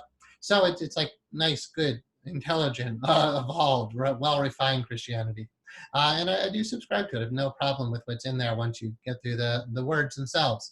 And the other thing I haven't studied much, but it goes into this, is Science of Mind through Ernest Holmes. Okay, so it's all called the New Thought movement. And I wouldn't say I'm a New Thought practitioner, but I've studied it enough to combine it with what I understand about spirituality, religion, healing, Chinese medicine, as much as I've studied about Western medicine, not Western medicine, because that's medicines, but studying anatomy, Western anatomy, physiology, which I did a lot, and nutrition, and I'm honestly, I think you can tell, very well versed in these topics, and the conclusions of intense, a whole lifetime of study to this day, it's the mind. All roads lead back to your mind. When people say spiritual healing, that's a non sequitur. You don't have to heal spirit. Spirit is perfectly fine. You don't have to heal the body, because the body is just in effect, right? So if you are taking here's a great example. I was going to say a hammer and hitting your head, but here's a pen. So if you're stabbing yourself in the head with a pen, what do we have to heal there? Is it the pen? Well, the pen's such a problem. My God, the pen is causing headaches. Right? It's not the pen. Matthew's hand is causing headaches holding that pen. It's not my hand doing it. My hand can grasp a pen by itself. Right? This movement is mental, literally mental. Right? It would be insane to stab myself in the head with a pen.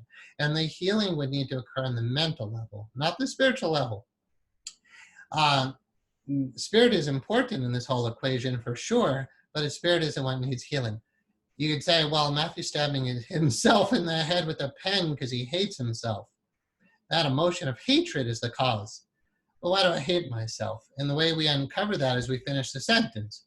I hate myself because I am a bad person. I hate myself, and that's really what it comes down to, guilt. Why would I? Here's an interesting example. I had a client, he was a younger guy in his teens, late teens. Mother brought him in, doctor referred him. He this reminded me of so many other stories, one other amazing story anyway. But this young guy had obsessive compulsive disorder. It wasn't really physically ill, but he believed in the hellfire damnation model that God is punishing him. So again, it was all guilt. And he felt that he's guilty, he's a sinner, and God is going to punish him after death. But if he punishes himself enough before death, he won't have to go to hell. So he tortured himself all the time. By the way, what seems so extreme there and maybe insane is exactly what everyone who's sick is doing. The belief that anger brings you what you want, the belief that attacking others or attacking yourself will bring you what you want, is the one fundamental problem in any client who walks into your office. The belief that anger or attack of oneself or others will get you what you want. This young guy believed if I just punished myself, he would force himself to have bowel movements in a bucket because that was disgusting and a toilet would have been too easy.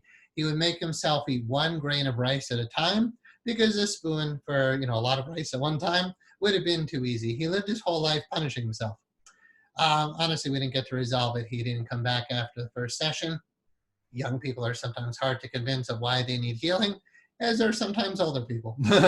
So part of this talk is to help to convince anybody who might be listening who's on the possible receiving end of this. We can help. Hypnotherapists can help. And again, motivation for hypnotherapists to step up and accept the call that you can get out there and start to heal the world through this kind of work. Let me tell you one other story. A physician referred a young guy, who's a really good guy. I just like this kid. He was like 15 years old, and he was throwing up constantly. He couldn't stop, not involuntarily. It wasn't bulimia. He just couldn't hold down anything. Just was puking all the time. Poor guy. And he was just withering away because he couldn't keep food down. The doctor literally, not just wrote a referral, but drove the kid into my office. He wrote the referral right there. We started doing the work because, the physicians were hearing all about my healing the mind, healing the body talks. So those of you who are hypnotherapists, yes, you need a medical referral, but if you put the word out there, doctors will refer to you. They'll literally drive patients right to your office. And we did a few sessions in the office, and eventually the kid was getting so sick he couldn't make it into the office. So I went to the house. The mother, showed me where I was in the bedroom. He was in bed, feeling absolutely, god awful. And then we had to do the session literally in the bathroom, in the bathtub, because he couldn't stop throwing up. What I uncovered was guilt. His father had passed away. The young boy at the time concluded that it's his fault for not saving his dad, and then his dad, I think, made him feel bad, because the parent taught guilt. And so the kid was just gut-wrenched inside with guilt because he had killed his own father, and his father hated him for it. That was the conclusion of the boy. Memories cause belief systems. I'm bad. Like self-hatred, me stabbing myself in the head with a pen, is rooted in guilt, self-hatred, in the belief that I'm bad, or religious terms, that I'm a sinner. Right? So your sins are forgiven you, young man. Right? You're not a sinner. You did not kill your father. You're not responsible for your father's death. Your father was wrong to make you believe that you did that. You're loved. You're lovable. Once that atonement occurred, why did he need atonement? Because he felt that he was bad, that he was a sinner. He's not bad, he's not a sinner. Atonement just means at one-ment, to feel at one with reality, because he was living in an illusion, right? Remember, truth is the cure. The illusion that you're bad, worthless, not about using the word sin, and I'm not being religious, I'm just helping you understand why is religion so big on sin? God has to forgive your sins. And then, of course, in Miracles, it teaches God doesn't have to forgive you because God never condemned you. You're needing to forgive yourself because you're condemning you. And it's not just that you're causing your own physical illness, you're causing, actually, this is not a diagnostic term, you're causing mental emotional illness.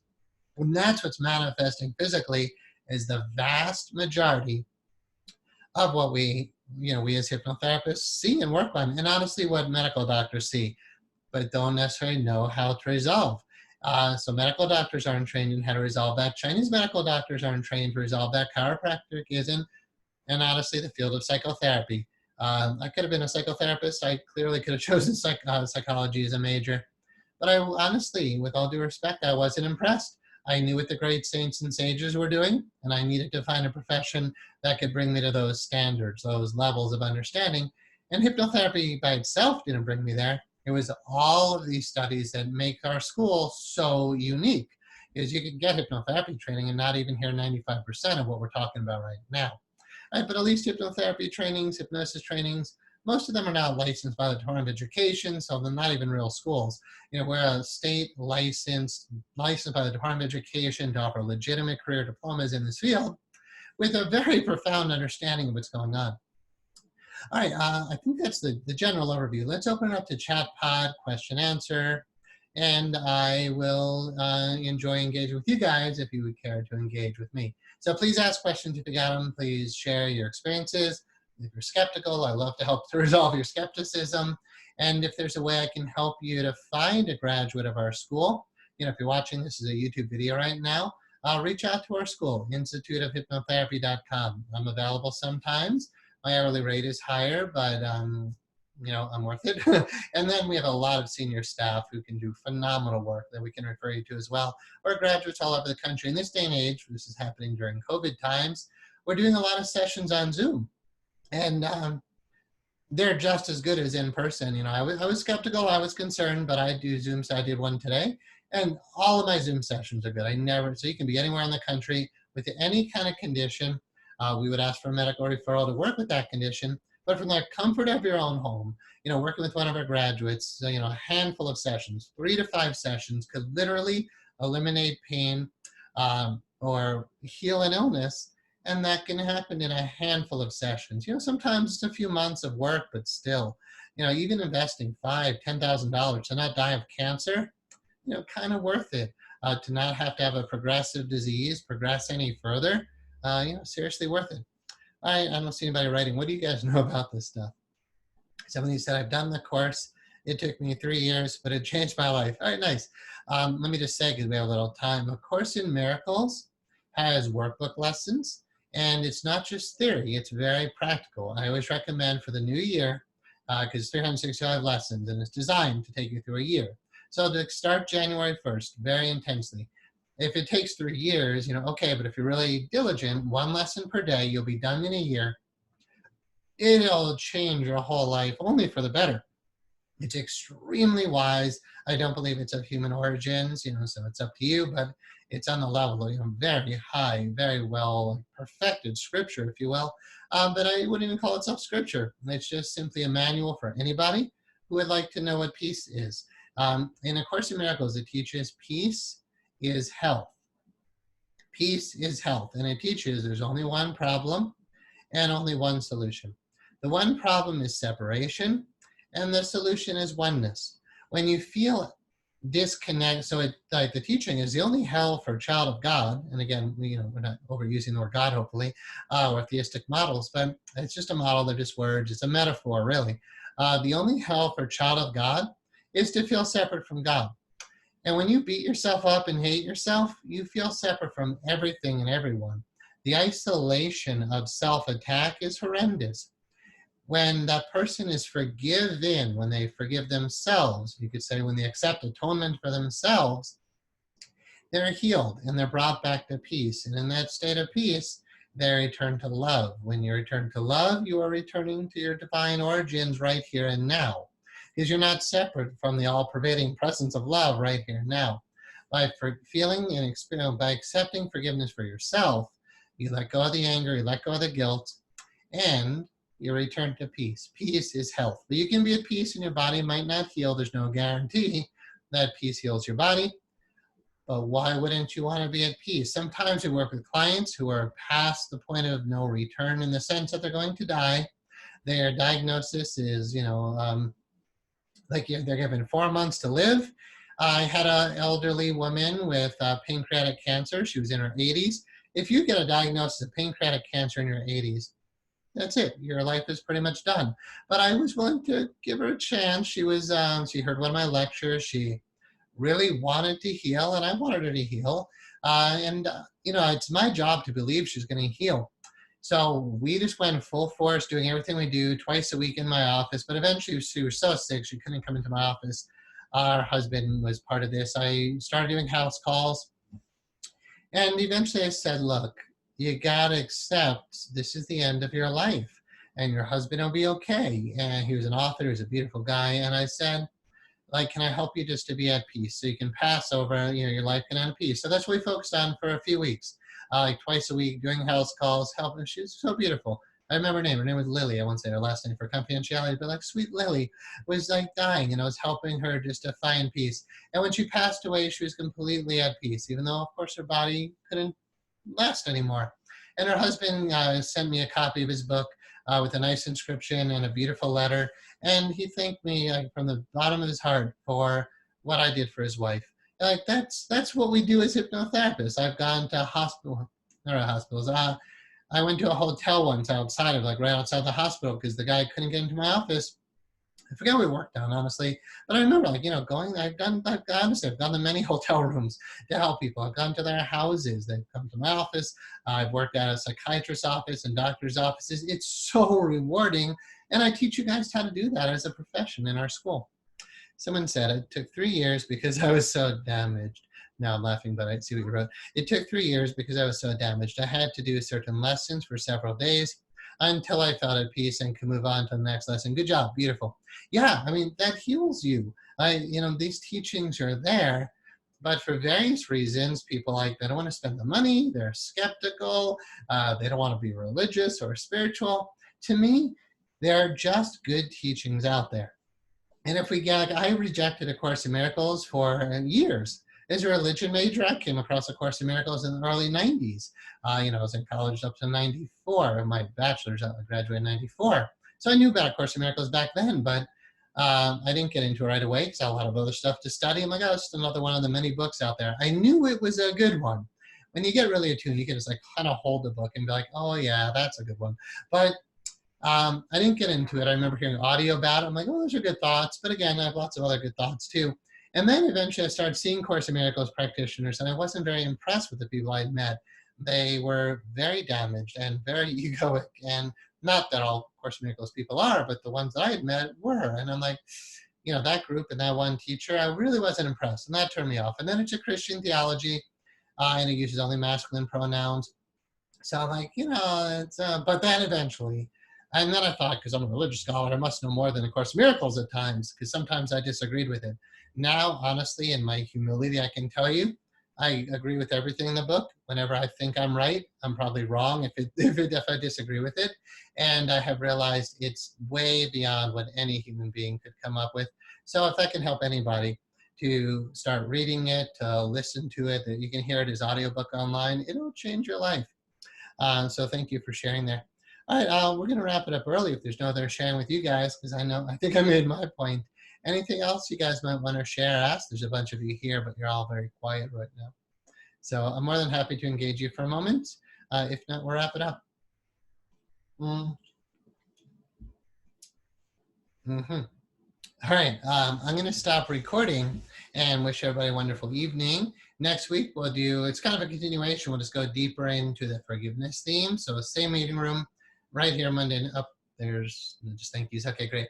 Yeah, so next week, forgiveness class, 2 hours just on forgiveness. So tell your friends and be there because it'll be good stuff, I'm sure. All right, thank you, everybody. I'll stop recording. I'm still here if there's anything you want to talk. Oh, hold on one sec. Someone said, okay, we're not done yet if you want to hang out. You just use the chat pod. Anonymous attendee in the question answer pod. I don't look at that, by the way. So we're still here. Someone said, and we're still recording, I am on the path to healing my childhood trauma of being sexually abused and not having the support of my mother. It's a topic that I have always avoided because of my mother's medical conditions. I have always put her feelings first. So stop doing that. But now I have started my spiritual awakening and feel like it's getting to that time where I can't know more. Uh, I got you. I need to heal that part of me. I don't even know how to start. Though, any tips? Thank you so much. Oh, my pleasure. Thank you for sharing that. Okay, so a couple of tips. In hypnotherapy, your healing has nothing to do with your mother on the outside. It has everything to do with your mother and whoever abused you on the inside. Honestly, the best thing to do is reach out to our school, if however you can contact us. But we get calls all the time to the school, instituteofhypnotherapy.com. I guess it's 800-551-9247. If anybody is listening and want help, call our school and we'll find a practitioner in your area, or we will we do Zoom sessions from anywhere in the world. And the Zoom sessions are pretty much just as effective as I was saying before. So honestly, just get hypnotherapy. There's no better way to do it. I'll give some self-help ideas right now because I want to help. But really the best thing is to get hypnotherapy sessions. Any of our graduates would offer a free consultation. So just a half hour to talk it out with somebody who knows how to help heal that. Depending on how many memories there are, but it really doesn't matter so much because usually it's like one or two people, three at most usually. Like you might hear, okay, the father did it, the uncle did it, the brother did it, but usually it's like just one person. And unfortunately, quite often it's dad, and it's tragic, but we got to deal with what we got now. So because it's only one person, it's not necessarily all the events that need healing. It's really just one event, any like the one event which this person I'm talking to, who said anonymous anyway, and I wouldn't use your name anyway, but the one person I'm talking to, you probably have that memory in your mind right now because I'm encouraging a mental search, right, about what's the one major memory of the person who did this to you. That's all that needs healing is a hypnotic regression into those memories. And there's other techniques that go there, but we're keeping it simple. A graduate or a school would know how to do that. They would take you into that memory one way or another. You have to release the negative emotion. There's going to be anger, and if you don't get that anger out, it keeps hurting your own system. Once the anger's out, within 10 minutes, it's gone for good for the most part. It's not that you have other anger issues or anger towards that person, but that'll be a significant moment of the healing when the anger is released. That has to happen. There's no way around that, no matter how much somebody might want to try to avoid that. You have to clear your negative emotions. That's what's causing a lot of the problem in your body now. Then the relationship with the person who hurt you needs to be brought to forgiveness. And if it's a family member, it needs to be returned to love. If it was somebody like a rapist, it doesn't have to be love, but it does need to be healed to the point of compassion for the person who hurt you and respect for that this is another human being who also was obviously very wounded, and to have compassion for them. So love, compassion needs to be the end result. Forgiveness must occur for you and for the people or person who hurt you. And then it's very important, like let's say the father is the one who's the abuser. You always have to look at the mother because the child usually concludes, almost always, where was mom? Why didn't mom protect me? So there's usually a lot of anger towards mom in these memories. So you heal the relationship usually with both parents. And even if it was like an uncle, there's still going to be that, why didn't mom and dad help me? So you deal with the perpetrator, the villain, so to speak, and then you deal with mom and dad almost always. But if it was dad, then, you got dad and you got mom to deal with usually as well. That can happen in one session. I usually reserve the dialogue with mom for a second session, but still, we're talking like 4 hours of total work for healing a lot of this stuff. But again, I don't want to not underestimate, I don't do that, but I don't want to understate how many sessions could be needed to heal a lot of this stuff. I've seen clients for a year, 2 years, 3 years, 4 years was the longest. It's not always a 1 or 2 session thing at all. But to explain what you can do for this great question, absolutely do a childhood regression with a well-trained professional. And again, psychotherapists don't necessarily know how to do that stuff. As long as you don't have a mental health diagnosis, then a hypnotherapist is qualified to work through that. So really, hypnotic regression is the way to go. As far as stuff you can do on your own. Oh, and what we say after the regressions, don't go talk to mom about it. It's just it happened 30, 40, whatever years ago. It doesn't help to talk to your family members now. So our graduates would, one of our hypnotherapists would coach their clients in how to interact with others now. You can't imagine how good it feels when you're healed. The word would be liberation, because you've had that pain in there your whole life. When it's healed, you're like, oh my God, I've never felt so good. I'm so happy. Like, you can't imagine how good you feel. The word liberation is not my word. I mean, I have clients come back and like, Matthew, I am liberated. That's so beautiful to facilitate that. It's like I live for that kind of thing.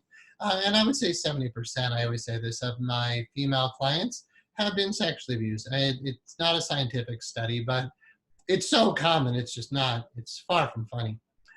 So you don't have to talk to family members about it. Once the healing occurs in you, it's healed, it's over, it's done, you move on with your life. It's hard to imagine that because you've been in it for so long, but when a room is dark, how long does it take to turn on the light and make the room bright? It's instant. Miracles are not bound by time. They happen very fast. Things to do on your own. I'm sorry, there's nothing you can do on your own, honestly. That sounds so horrible. Anything you try to do on your own is honestly delaying just getting some hypnotherapy sessions, because I can mention 20 self-help techniques. The only thing that might be beneficial in our work is my Opening the Heart teachings. You can go to our websites where I post these recordings on instituteofhypnotherapy.com or tfioh.com. But we post these recordings, or just go to YouTube and Google like Matthew Browntein Opening the Heart. That'll teach you how to get in touch with your emotions, and it'll help to speed up the healing process with a well-trained hypnotherapist. But aside from that, honestly, repressed childhood memories, or repressed means you can't remember them, but whether you can remember them or not, there's no other modality. You can't poke it with acupuncture needles. You can't use homeopathies. You can't use Western medicines. You can't really do talk therapy to heal it. You can't meditate it away. You can't do Reiki to get rid of it. There's the only two techniques that we use in our school that do heal it are hypnotic regression and breath work. So honestly, I'm saving anybody who's listening now and the person who asks the question a lot of time by not giving you other options. Even though I could spout 20, like I said, 20 self-help techniques, you would just be delaying the inevitable of getting hypnotherapy sessions. All right, great. And then somebody said, welcome. Yes, welcome. I saw you enrolled today. I won't say your name. You said, good evening, or you kind of re-enrolled today, so welcome. I'm a new student as of today, picking up with the June class. Excited to get started. Awesome, welcome. I'm glad you found a way to get back in with us. And then one of our graduates said, it's always a blessing to be around this energy. Thank you, Matthew. Way too many questions for a chat pod. Okay, well, we've got 8 more minutes if anyone wants to share. And then, as always, I find so much value in your teachings. Matthew, thank you so much. Thank you. Absolutely. Again, I'm not saying names, but I acknowledge you. All right, so we're good for tonight. Thank you, everybody. And I'll stop recording, and I'll see you next week. Or our Sunday night classes, onlinemonastery.com. We use the same meeting room. This stuff is very advanced on Sundays, but you're always welcome to show up and learn about it. So thank you. Have a wonderful evening.